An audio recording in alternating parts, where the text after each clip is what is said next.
Have you ever felt all alone in a big crowd of people? When you feel different or strange, or that most people are not like you, it is probably because you feel like you're in a minority.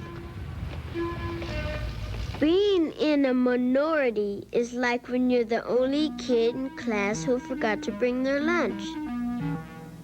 Each of us is in a minority at different times in different ways. Children are sometimes surrounded by adults. He looks just like his mother. What a great. Boys may be surrounded by girls. Or just the opposite. Baby, baby, baby, you can't get out of the circle. Even being surrounded by dogs and cats might make you feel you're in a minority. But if you learn what it's like to feel alone in a crowd of people different from yourself, then maybe you'll know how to make someone else feel less alone.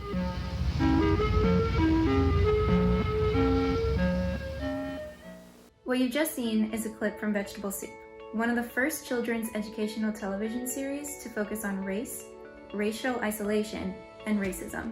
Welcome back to The Rewind. I'm your host, Rin Marchese. It was produced by the New York State Education Department, and in 1975, it became the first publicly funded television series to be seen on public, commercial, and cable television. Here's the next clip. Did you know that words have stories? Listen to one now. America is a nation of many parts. Each part different, each beautiful. Our people come from nearly every nation on earth. Our customs come from many different cultures. And the language we speak, while mainly English, is filled with words loaned to us from a dozen different tongues. When we say tea, silk, or ketchup, we are using words loaned to the American language by the Chinese. When we say yam,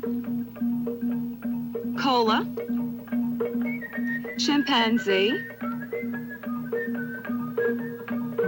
or gorilla, we are using words borrowed from the languages of Africa.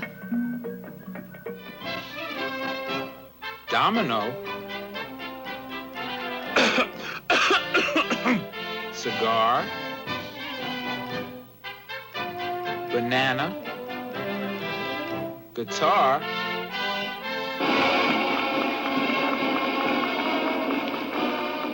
and parade are just a few of the words in our language that came to us from the Spanish-speaking peoples.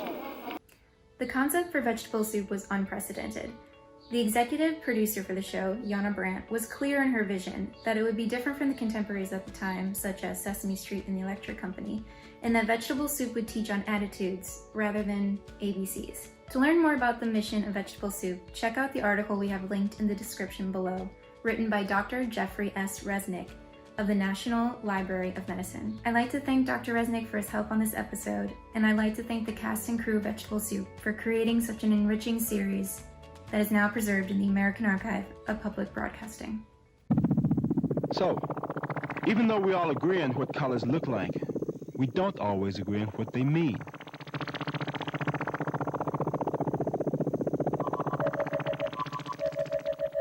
Nowhere is this more of a problem than when it comes to the color of humans. When people try to attach meaning to the shades of human skin color, to say that one shade is better than another, well, it just doesn't make sense. They might as well say they like the light squares on a checkerboard better than the dark squares. Or the dark-colored rocks are better than light-colored rocks. Without the one, you can't appreciate the other. All of us need all of us for a colorful world. Whoa, did you know? Vegetable Soup was digitized and contributed to the American Archive of Public Broadcasting by the New York State Archives. We provided a link to the collection below. It's a resource that's meant to be shared, so take a moment and watch a few episodes. And if you're so inclined, feel free to share. Thanks for unwinding with the rewind. We'll see you in the archives next time.